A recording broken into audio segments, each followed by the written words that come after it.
los senos.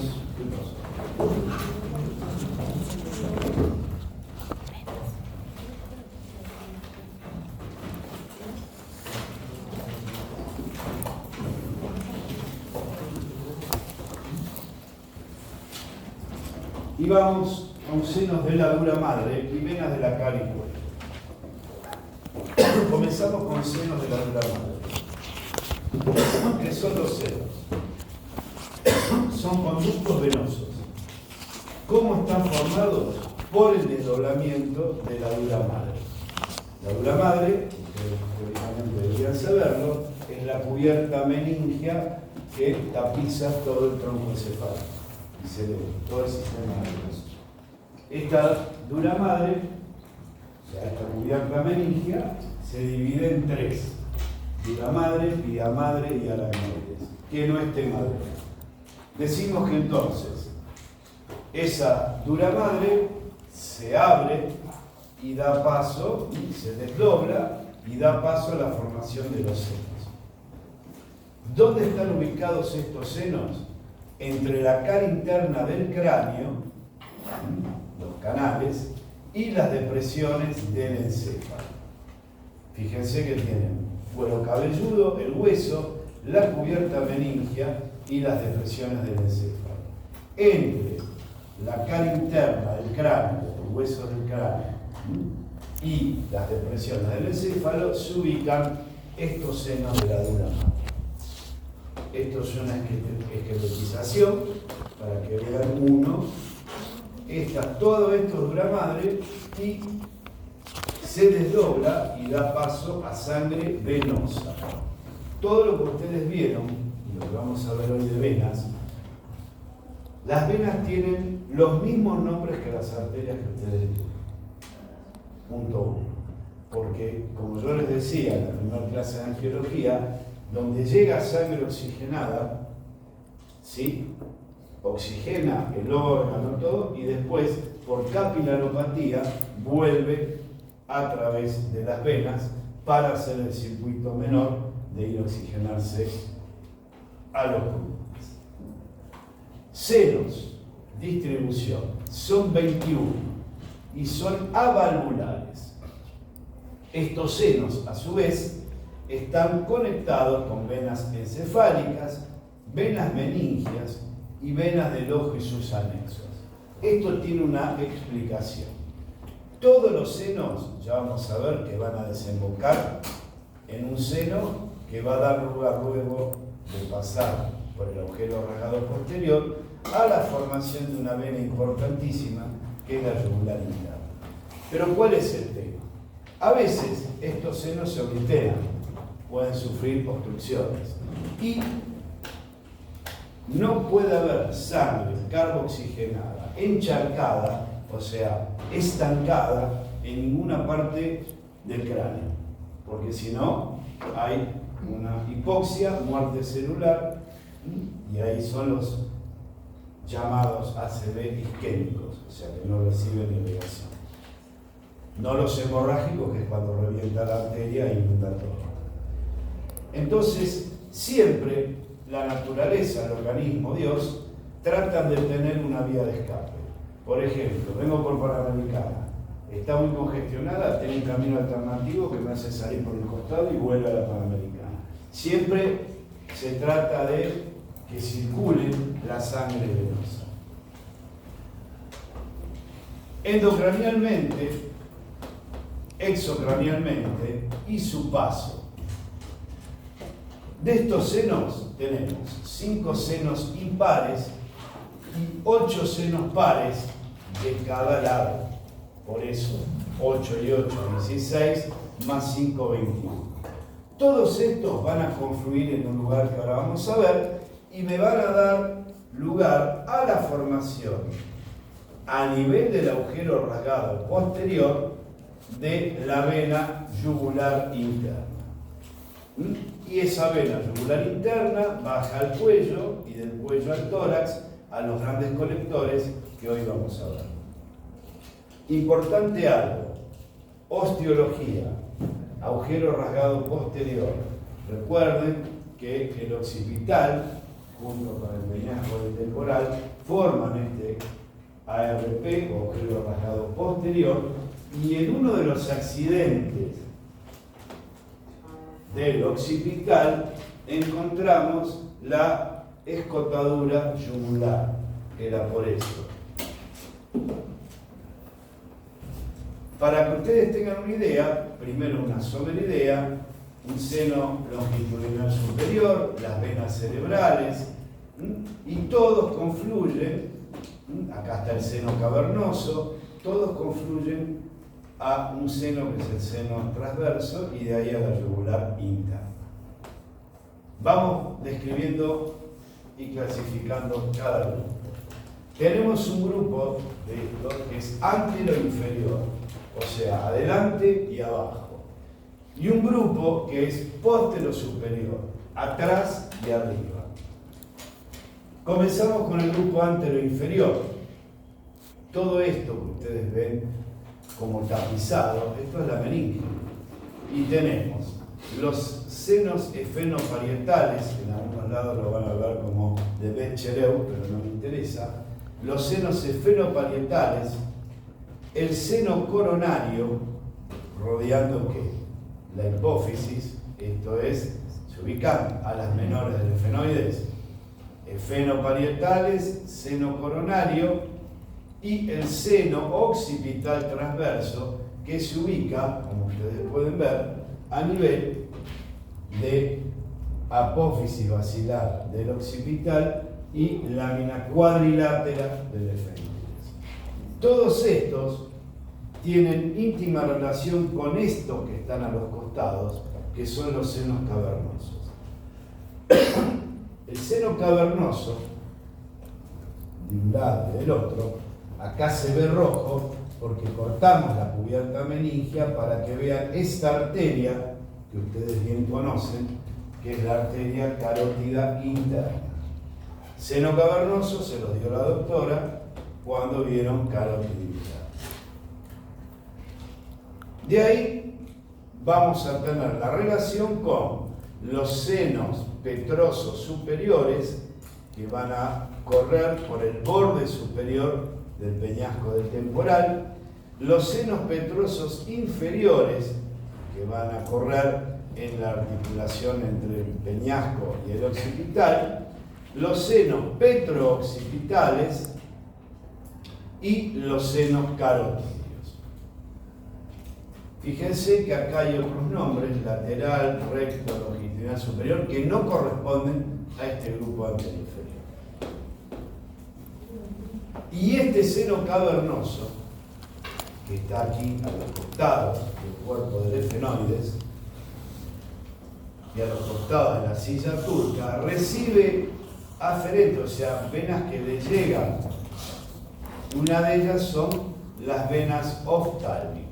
Esto es importante porque cualquier inflamación o infección dentro del seno cavernoso es conocida como tromboflebitis de seno cavernoso.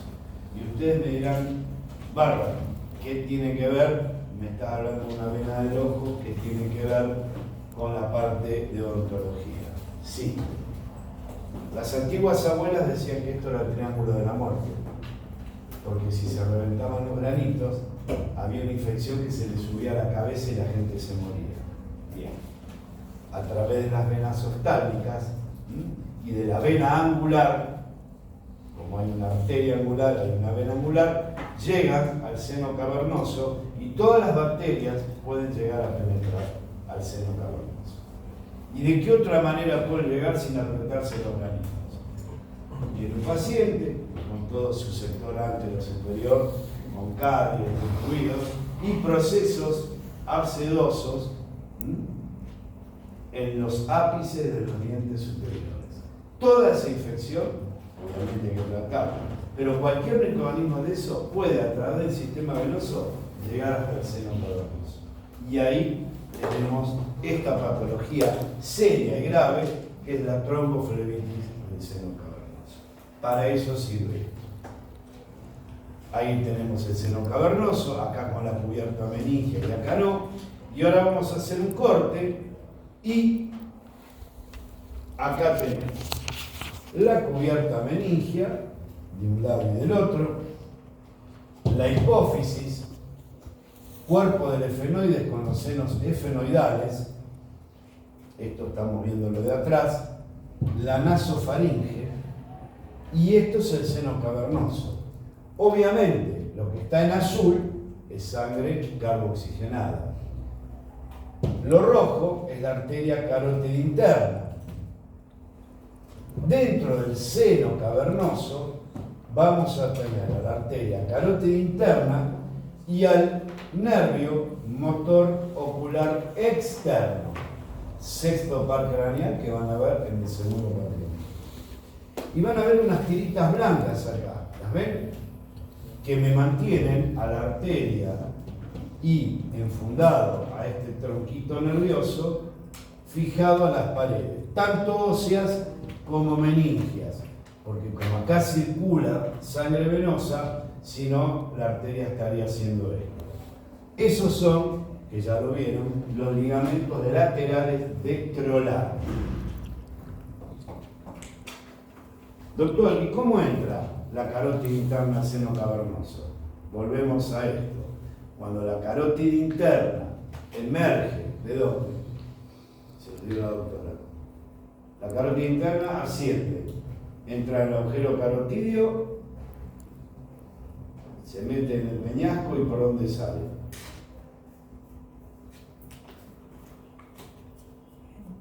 Por el vértice del peñasco, por el agujero del vértice del peñasco.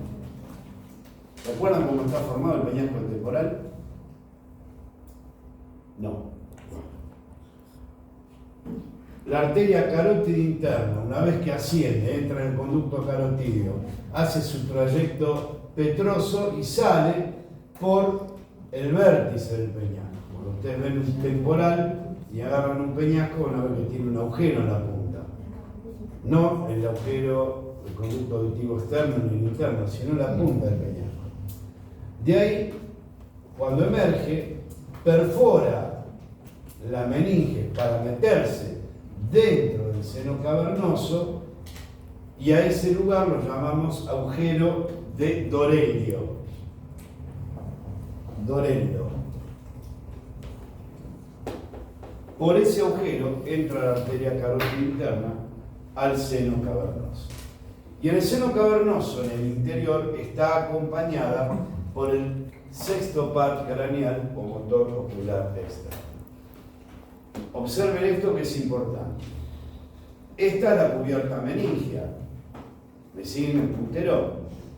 Y en el interior de la cubierta meningia viene, en su interior, no en el seno cavernoso, sino en la cubierta, en la pared meningia, el tercer par o motor ocular común, el cuarto par o nervio patético, y más abajo, el del quinto par, su primer rama, que es el nervio oftálmico, y más abajo, su segunda rama, que es el nervio maxilar superior. Esos troncos nerviosos están inmersos en la pared meningia del seno cavernoso. Y acá están las venas emisarias del seno cavernoso. Las venas oftálmicas, que se anastomosan con la ungular y me van a formar el sistema, van a formar parte del sistema venoso superficial que ahora vamos a ver. Las venas del agujero oval, que están en relación con un plexo venoso que vamos a ver, que es el pteriomaxilar, las venas del agujero redondo mayor, las venas faringias y la vena de Crolard, que es la que la comunica a este seno cavernoso del grupo anterior-inferior con el seno longitudinal superior, que es un seno del grupo póstero-superior. Y ahí está. Grupo póstero-superior, atrás y arriba. El seno longitudinal superior, el seno longitudinal inferior, el seno recto, los senos laterales y los senos occipitales posteriores. Acá van a ver algo llamado prensa de erófilo o tórcula, que es donde llegan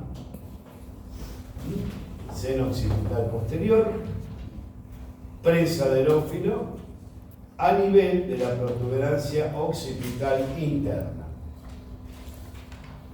Prensa de erófilo, confluencia de los senos del grupo posterior superior, excepto el longitudinal inferior.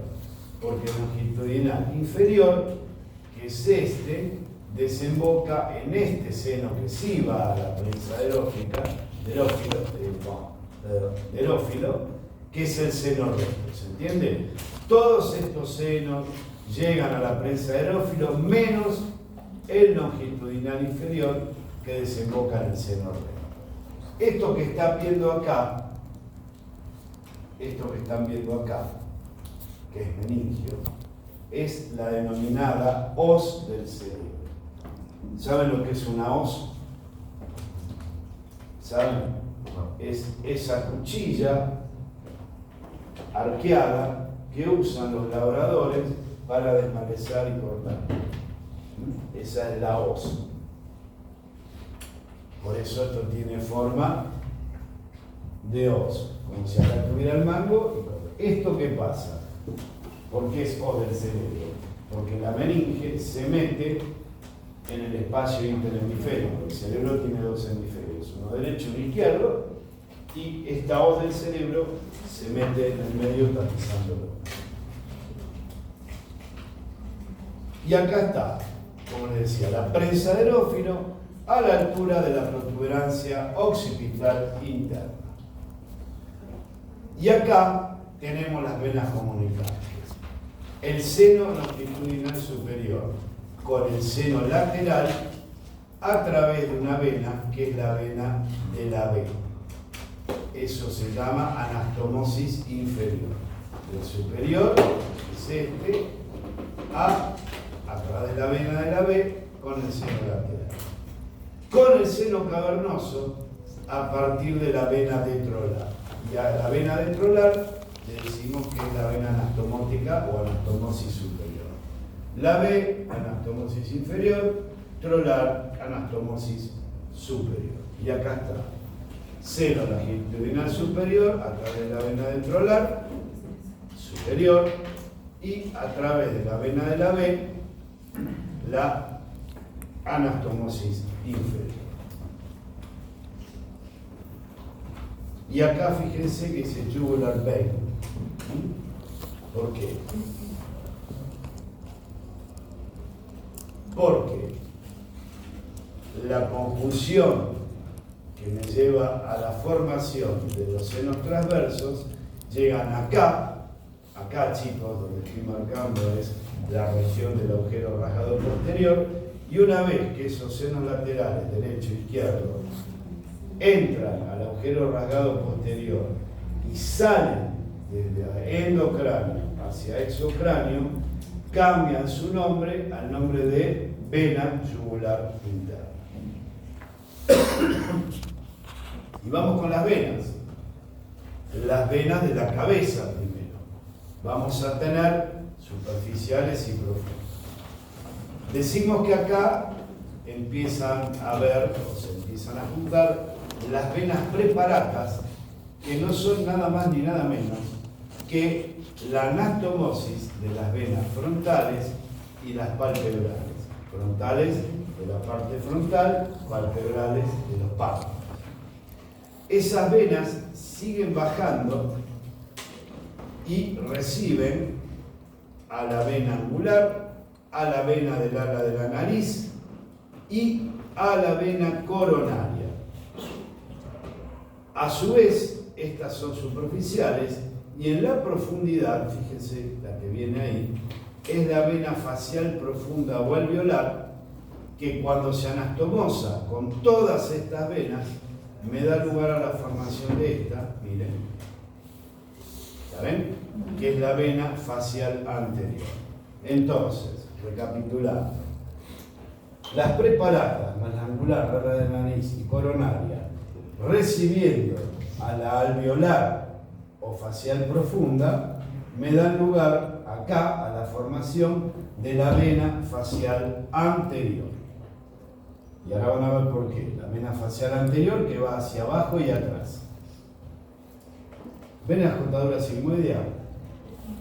¿Ven que acá hay como una malla, como un entramado? Ahora vamos a ver ese plexo que es el plexo arterioalveolar. Bien. Esto es venas de la cabeza, superficiales. Plexos venosos, el alveolar y el pterigoideo. Nadie me preguntó por qué esta vena es facial profunda, por qué se llama alveolar. ¿Qué arteria irriga la parte vestibular de molares y premolares superiores? La arteria alveolar. Si está la arteria, está la vena. ¿Por qué angular? Porque está la arteria angular de la facial. Está la arteria del ala de la nariz, de la facial. Está la arteria coronaria superior de la facial. Entonces, las venas se llaman igual. ¿Se entiende? Porque aquí se produce la capilaropatía. Arteria, gorda, arteriolas, ¿sí? Mis dedos. Vénulas. Entonces, mis dedos juntitos así, esto es el capilar sanguíneo. Vénulas. ¿Se entiende? Se van metamorfoseando. Bien. Vamos a ver ahora los plexos venosos alveolar y pterigoideo. Acá no lo van a ver bien porque está la rama montante. Entonces yo, que estoy muy bueno, se los voy a dibujar para que lo vean. ¿Por qué es alveolar y por qué es pterigoideo?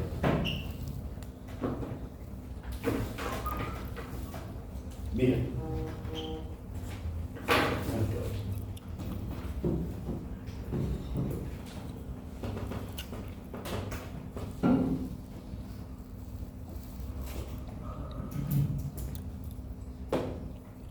Apófisis, pterigoides, cara externa, tuberosidad del maxilar superior, piezas dentarias. Este plexo se distribuye una parte apoyándose sobre más la parte alveolar y otro más sobre las apófisis pterigoides. Y están conectados entre sí. Por eso es el llamado plexo pterigoalveolar. Que acá lo ven, nada más que está tapado por la coronaria. ¿Se entiende? Todo esto es lo mismo. Y ahí se afluentes, o sea, ¿quiénes llegan al plexo alveolar? La vena vidiana, la pterigopalatina, la suborbitaria, la palatina superior y la esfenopalatina. ¿No les recuerda nada esto? Vidiana, pterigopalatina, suborbitaria, palatina superior, ascendente, esfenopalatina. ¿De quién son? ¿Con qué lo pueden relacionar? ¿Con qué arteria? Con la maxilar interna. La arteria vidiana, la pterigopalatina. Entonces, estas venas están recogiendo la sangre venosa de los territorios de irrigación de la arteria, de cada arteria con su nombre. Todas esas llegan al plexo alveolar. ¿Y cuál sale? La alveolar, ¿sí? Se lo voy a hacer distinto para que lo vean. Llegan la vidiana, la pterigopalatina, la suborbitaria, la palatina superior y la esfenopalatina. ¿Sí? Llegaron a este plexo. Y de este plexo sale la arteria, la vena alveolar o facial profunda, que acabamos de ver en la placa anterior. Y esta alveolar más la angular, todas las preparatas, todo que me forma la vena facial anterior. ¿Sí? Y acá al costado van a ver dos arterias importantes, dos venas importantes, la yugular interna y la externa. Y ahora vamos a ver cómo se forma cada uno. Vamos al otro plexo, al pterigoideo, las que faltaban colaterales de la maxilar interna, pero como venas. Llega al plexo pterigoideo, la vena a este de acá atrás, llega la vena timpánica, llega aferentes, timpánica, meningia media, meningia menor, temporal profunda media, anterior, dental inferior, masseterina pterigoidea y vena del agujero oval. ¿Y qué sale de este plexo pterigoideo? Una vena importante y gigantesca, que es la vena maxilar interna. La vena maxilar interna.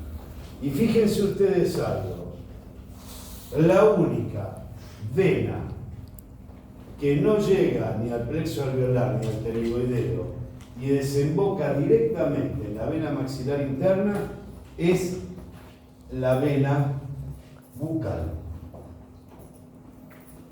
que recoge la sangre venosa del territorio de irrigación de la arteria bucal, que no es nada más ni nada menos que vestibular de molares y premolares inferiores. Y ahí está la vena bucal que llega a la maxilar interna. Pero si pensaron que esta era todo, no, hay más. Nosotros hacíamos en los finales, ahora yo no. Yo le decía, soy un glóbulo rojo y salgo del ventrículo izquierdo. Llegame de nuevo al corazón derecho y me va a segregar el canino superior. Y ahí hacían todo el recorrido. Arterial y venoso. Bien. Y acá,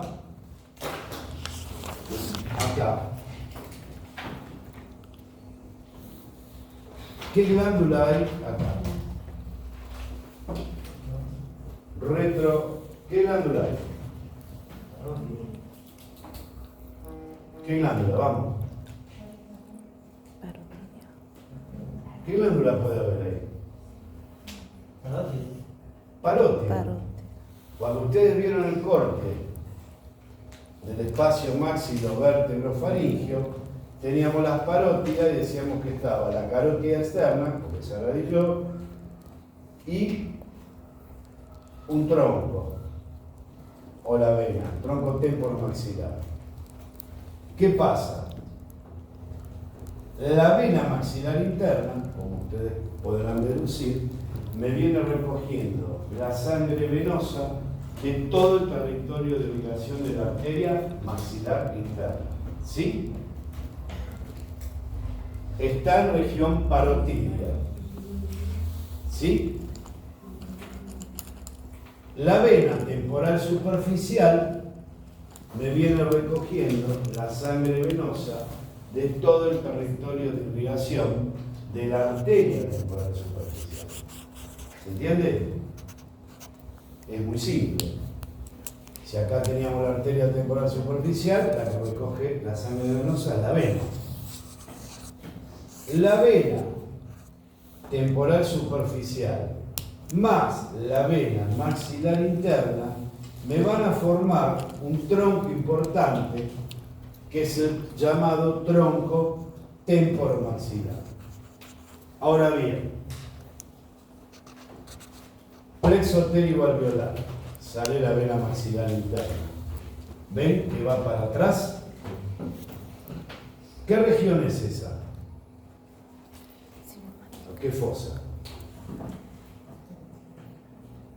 Cara externa de la externa pulsipterigoide, tuberosidad maxilar superior, carilla cigomática rama mayor del efenoide, cara interna de rama montante. ¿Qué región? Cigomática, muy bien. ¿Y cómo se comunica la región cigomática con la región parotidia?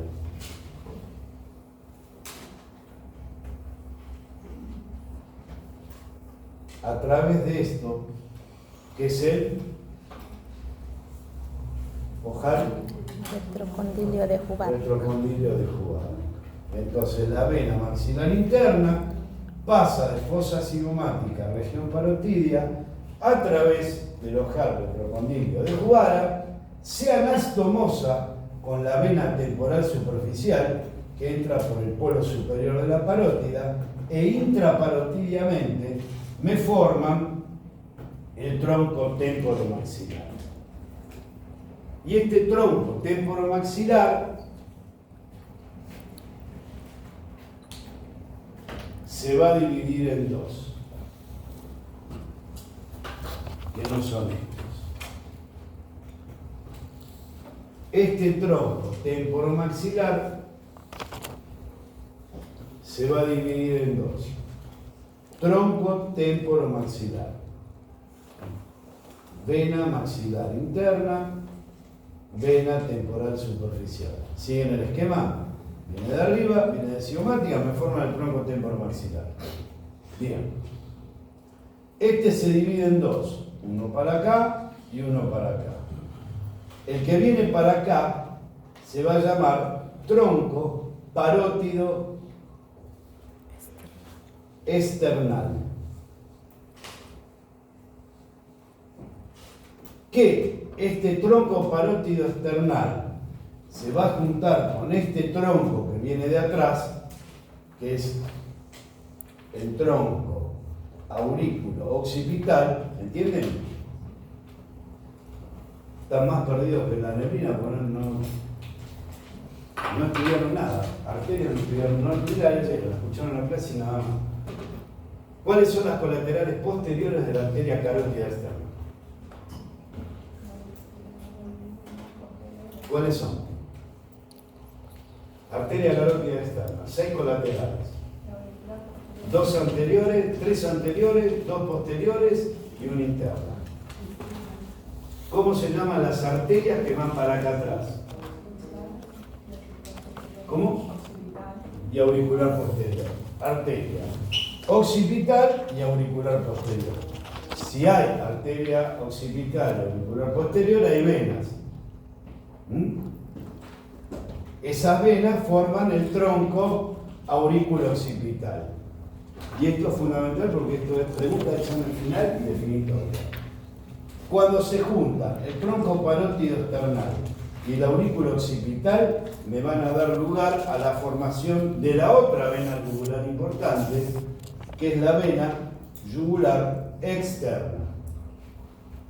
¿Cómo se forma la vena yugular externa? Por la anastomosis del tronco parótido external y el aurículo occipital. Y ahí me forman la vena yugular externa. ¿Cómo se forma la vena yugular interna?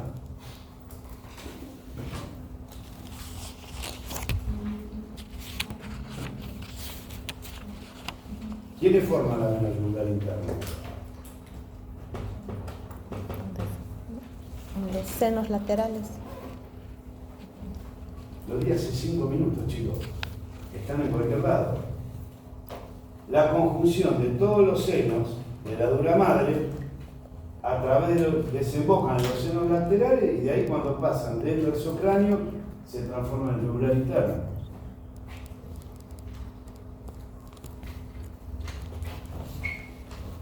Tenemos problemas de osteología.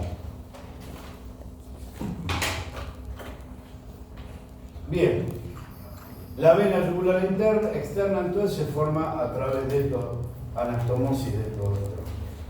Y como ya habíamos visto que la alveolar facial profunda, la angular, las preparadas me formaron la vena facial anterior, el otro desprendimiento del tronco temporomaxilar, que es la vena facial posterior o comunicante intraparótida del UNEI, me van a dar lugar la vena facial anterior más la facial posterior a la formación de la vena facial común. se juntan las dos venas, la anterior y la posterior, facial común. Y de ahí van a derivar a un tronco venoso tirolinguofacial. ¿Qué quiere decir este tronco venoso? Muy simple. Facial anterior, facial posterior me forma la facial común. Esa facial común baja y va a recibir a vena lingual, vena tiroidea más la facial común, me forman el tronco tirolinguofacial. Venas del cuello. La yugular externa, la yugular interna y la yugular anterior. La yugular anterior, ahora vamos a ver.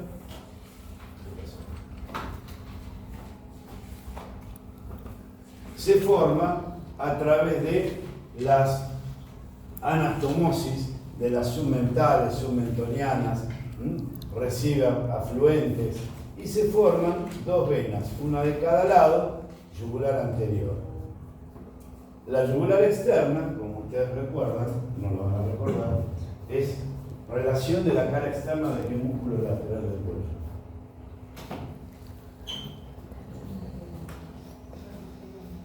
Del externo medio. Muy bien. Entonces, tenemos yugular externa, yugular anterior, yugular interna. Todas esas van a bajar y se van a juntar con la vena subclavia que recoge sangre venosa de qué arteria.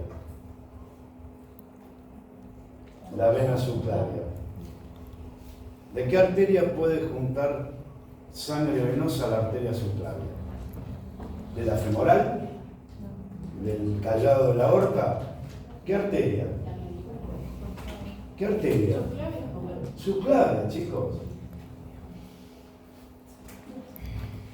Tienen la vena subclavia, la yugular externa, yugular interna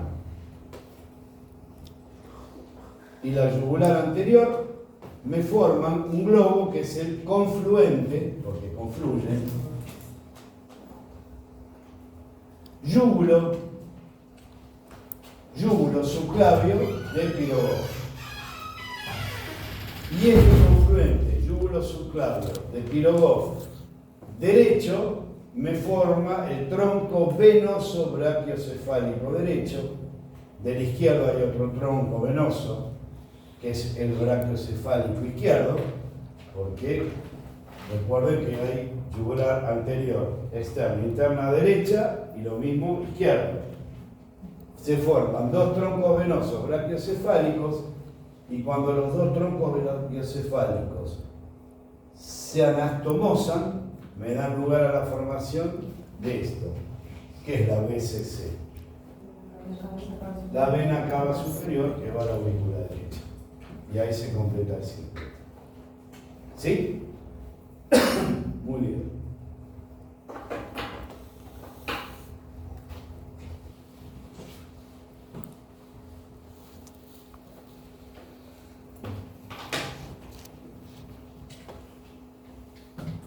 Y ahí se completó este círculo.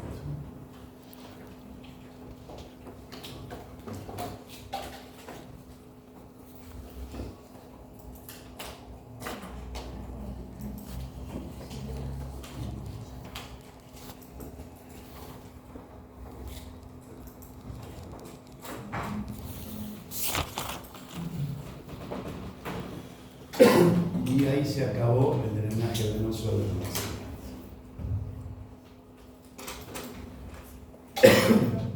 Bien. Vamos a ir ahora a la parte de linfáticos. ¿Quieren salir y volver o tienen 40 minutos o menos de linfáticos? ¿Seguimos? Bien. Linfáticos. Y vamos a empezar hablando de los colectores linfáticos. Y decimos que la linfa del organismo es transportada por dos grandes conexiones: el conducto torácico y la gran vena linfática. Distribución del territorio de recolección linfática. Conducto torácico, el celeste, recoge la linfa de las 3/4 partes del cuerpo. Mitad infradiafragmática, mitad izquierda supradiafragmática, espacios intercostales inferiores derechos y la gran vena linfática recoge el cuarto restante que está en verde. O sea, la vena linfática, mitad derecha de cabeza, tronco, tórax y miembro superior, y el conducto torácico, miembros inferiores, miembro superior izquierdo y todo. Conducto torácico. ¿Cuál es su origen? En esta cisterna llamada cisterna de Pequet, que se localiza por delante de la segunda vértebra lumbar posterior y a la derecha de la aorta. Se forma por la unión del tronco lumbar derecho e izquierdo y el tronco intestinal, motivo por el que recibe un kilo rico en grasa desde los intestinos. Ustedes ya están viendo bioquímica y todo eso. Ya van a ver fisiología, en el metabolismo, las grasas se digieren y se absorben a nivel intestinal. ¿Dónde termina? En el callado, en el confluente yúgulo-subclavio de Pirogov izquierdo, que acabamos de ver. En el confluente yúgulo-subclavio de Pirogov izquierdo, porque la linfa del kilo vuelve al torrente sanguíneo.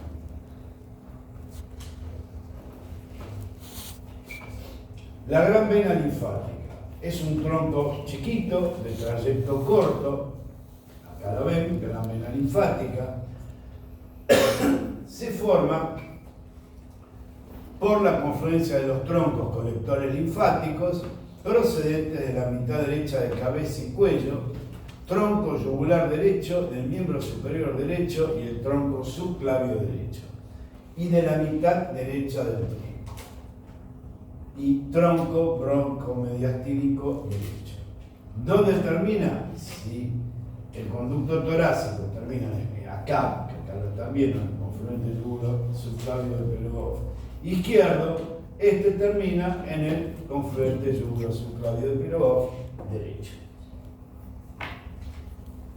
Y acá ven la vena yugular interna, para que tengan una referencia, la vena cava superior, de la vena subclavia, de un lado y del otro, conducto torácico y conducto linfático. Y acá están el esquema del desagüe linfático en el sistema venoso. Y nadie se le ocurre, doctor, ¿qué pasa cuando no hay drenaje o hay algo obturado? Se produce lo que se llama linfedema, o sea, no un edema de líquido extra ni intracelular, sino un edema de líquido linfático, de linfa.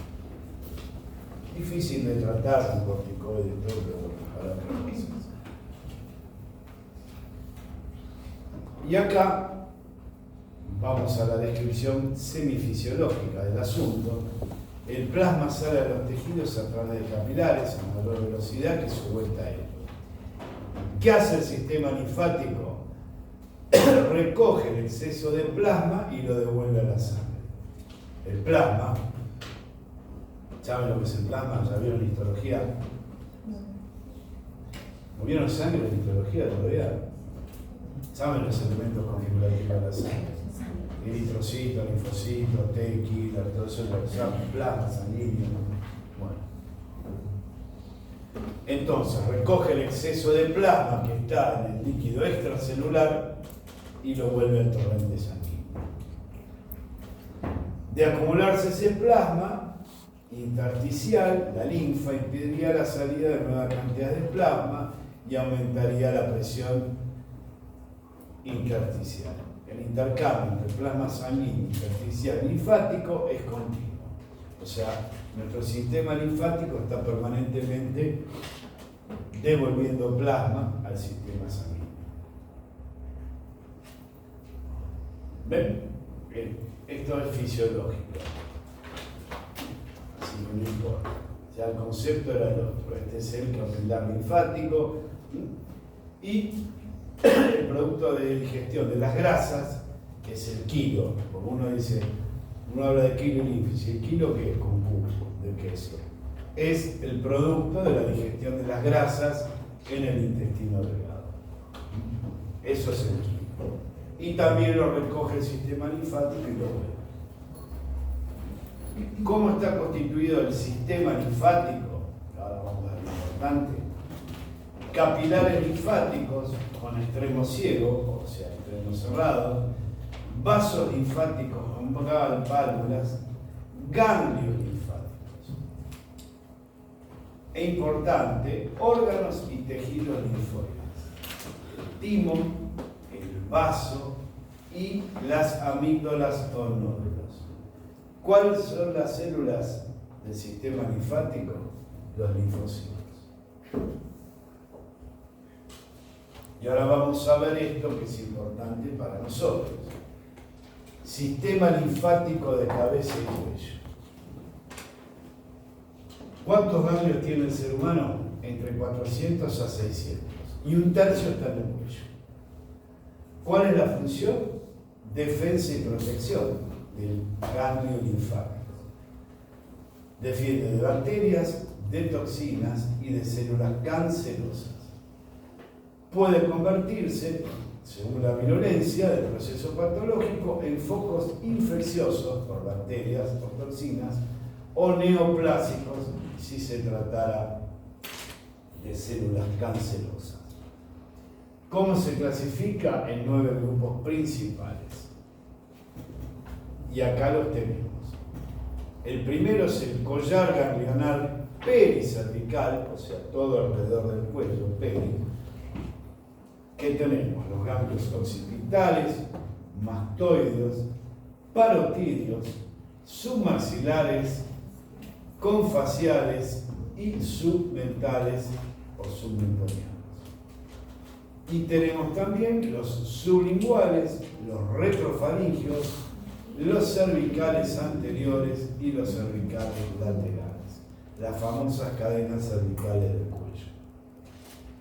Hay cierto tipo de afecciones, por ejemplo, la mononucleosis, no sé si alguno tuvo o escuchó, que llevan al chico al pediatra y tienen todas bolitas, todo el sistema.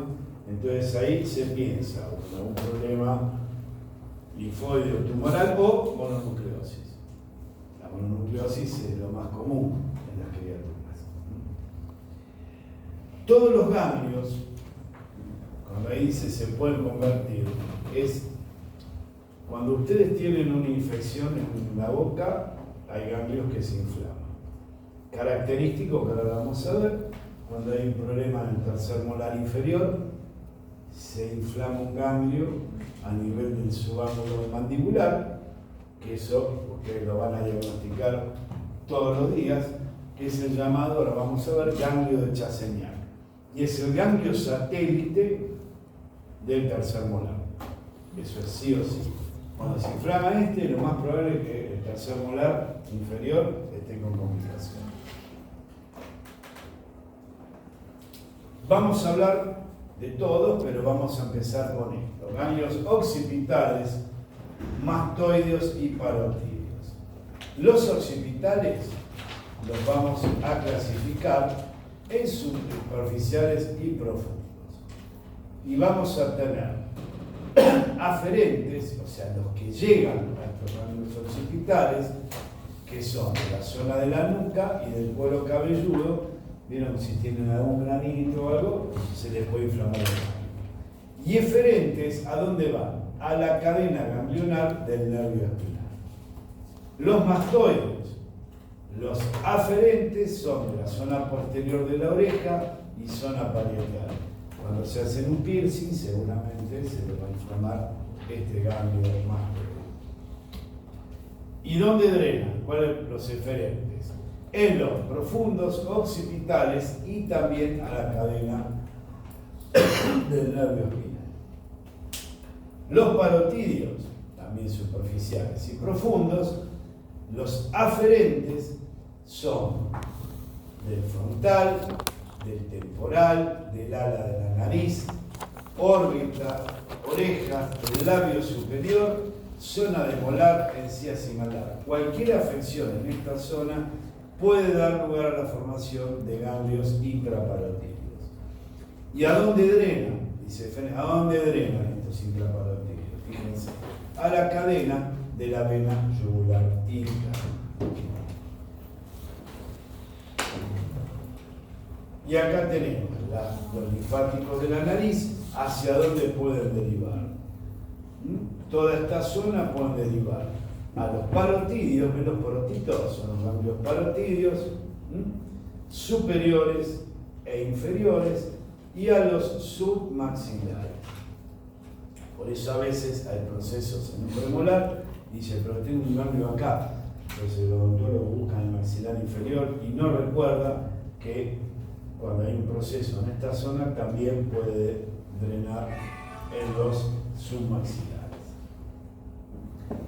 Y ahora vamos a ver los ganglios submaxilares en relación con esto que es la vena facial y la glándula submaxilar. Decimos que hay uno preglandular y hay dos grupos que son el prevascular, preglandular, que es adelante de la glándula, ¿sí?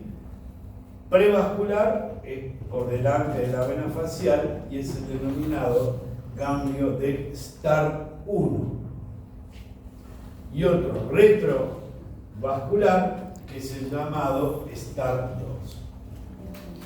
Y hay uno que es retroglandular, o sea, por abajo y atrás de su maxilar parótida, que es el ganglio de Chasseignac, que como ya dije es el ganglio satélite del tercer molar.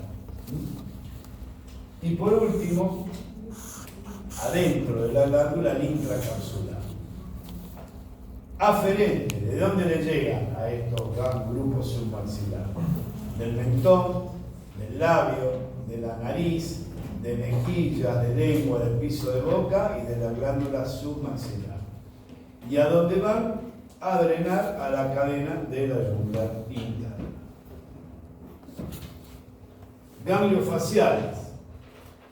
Esto es según el trayecto de los ganglios de los vasos faciales, arteria y vena facial. Y acá tenemos el grupo suborbitario, el grupo malar, el ganglio de Princeton y el buccinato mucoso de De Vier. Esto sí, Princeton y De Vier lo tienen que saber.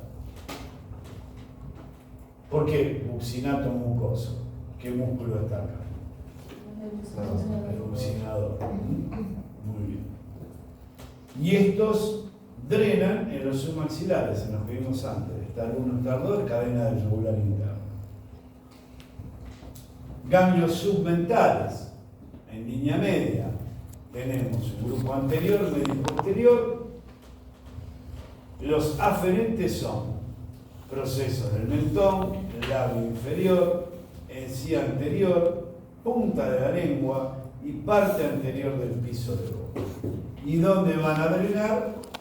A los submaxilares y de los submaxilares a la cadena de la yugular interna. O sea, todos los caminos conducen a Roma. En esta parte.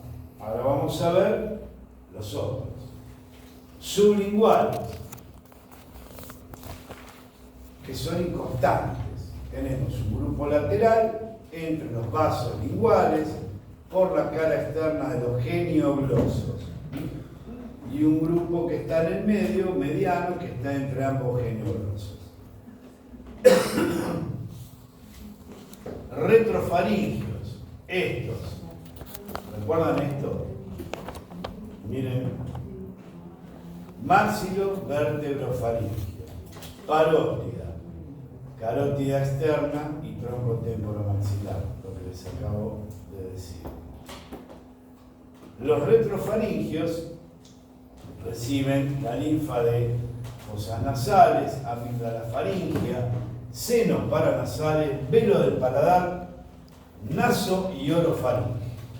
¿Y a dónde drenan? Obviamente a la cadena de la yugular.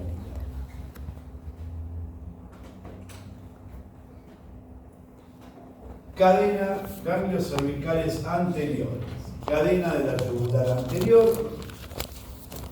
y yuxtaviscerales, que son prelaringios, la laringe la van a ver en la segunda parte de anatomía, pretraqueales y pretiroides.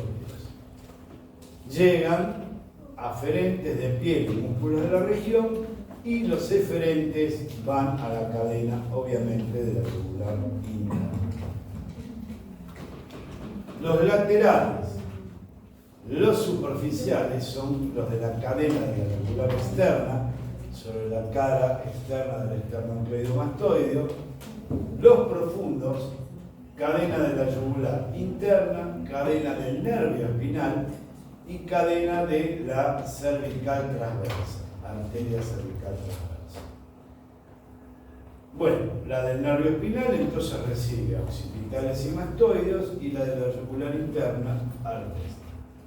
Y ahora vamos a lo más interesante. Cadena de la yugular interna, tenemos el ganglio yugulodigástrico de Kuttner, que recibe afecciones de amígdalas y del tercio posterior de la lengua. Y el ganglio yugulo-homoioideo, que recibe afecciones del resto de la lengua. Pero ahora vamos a ver las cadenas laterales.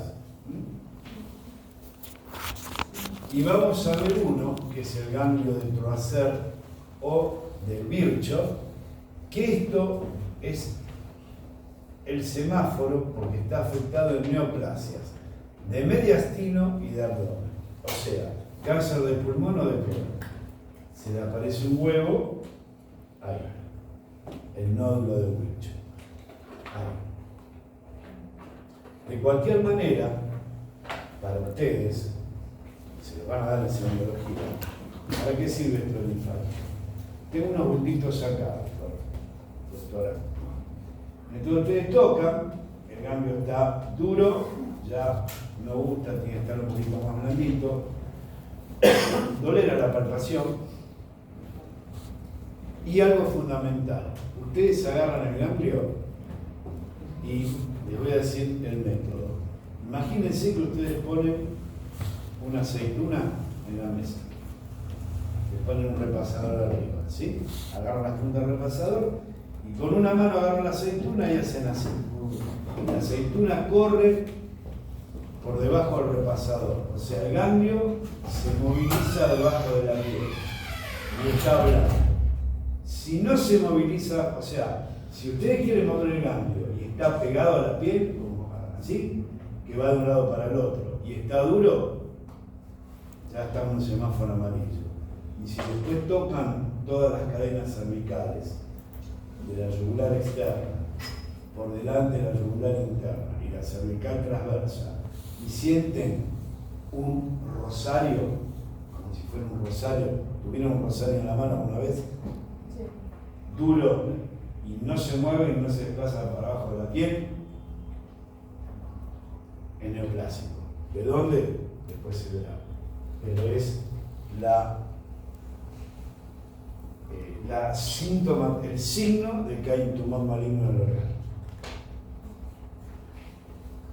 Este es brutal, aparece un día para otro, ¡pum!, es un huevo, es increíble. Fíjense. Bien, vamos a lo nuestro, anillo linfático de Valdeir. Muchos pediatras dicen, no, tiene amigdalitis, sacale la amígdala, qué sé yo. Esos pibes que sacan la amígdala viven enfermos con dolor de garganta. Yo he tenido amigdalitis urticaria que rompieron pedazos como si fuera queso de boulet de manos. Mi pediatra dijo no, le decía no lo opere. Bueno, yo raramente esté afónico, ando a cuello descubierto, no tengo problema. Tipo que está operado de la garganta, chicas acá, están con el pechito, no, que tomo frío, que el pechito, no es el pechito. Perdiste las dos amígdalas palatinas que forman parte del anillo linfático de Walderia. Entonces, todos los microorganismos con esta poca no le alcanzan, le faltan las otras dos. El anillo linfático es externo y ahí se frena todo. Bien, tenemos en la parte superior, a nivel de Kaun, la amígdala faringia o de Luschka. A los costados, las amígdalas tubarias de Gerlach, que, ¿por qué llaman tubáricos? Recuerden que en la base del peñasco temporal, conectando oído medio con faringe, tenemos dos tubos que son las trompas de Eustaquio.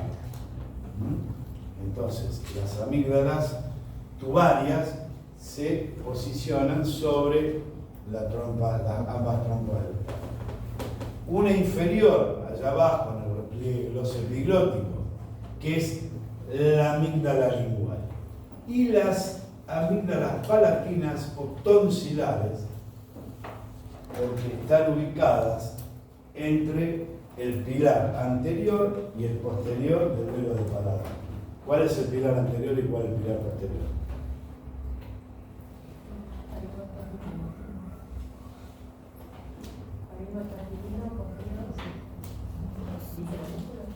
¿Qué músculos forman el pilar anterior? ¿Cuál forma el pilar posterior? ¿Y el anterior?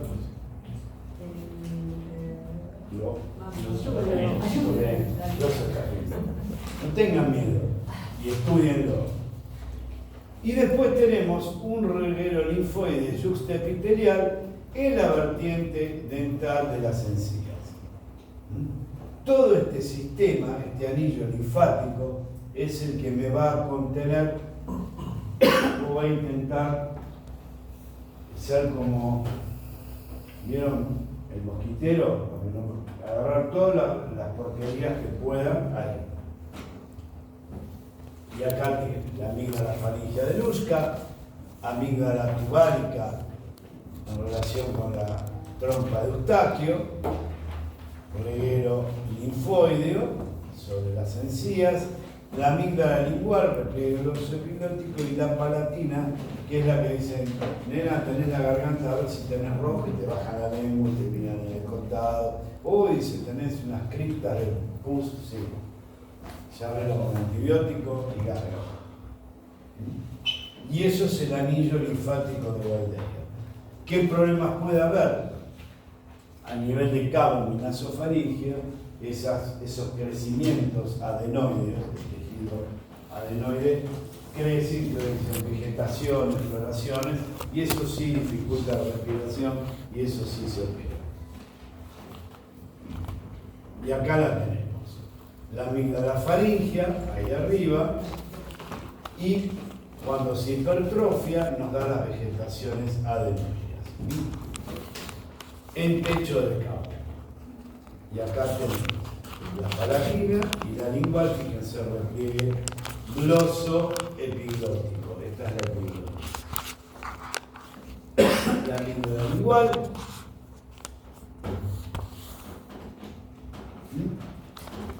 Ahí están. Esta es la glotis ya. Y las palatinas, ahí está, miren. ¿Ven?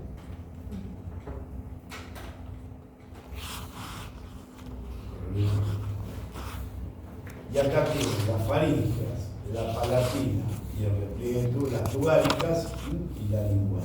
Fíjense que la faringia tiene como esas vellosidades, por eso a veces se llaman, las abuelas le decían las carnes crecidas, que es como una telita que el chico siente atrás y a veces no desinflama. Bueno, hemos terminado con las dos clases. Así, el miércoles lo más probable es que no venga. Yo Igualmente les voy a mandar, no voy a llegar con el tema de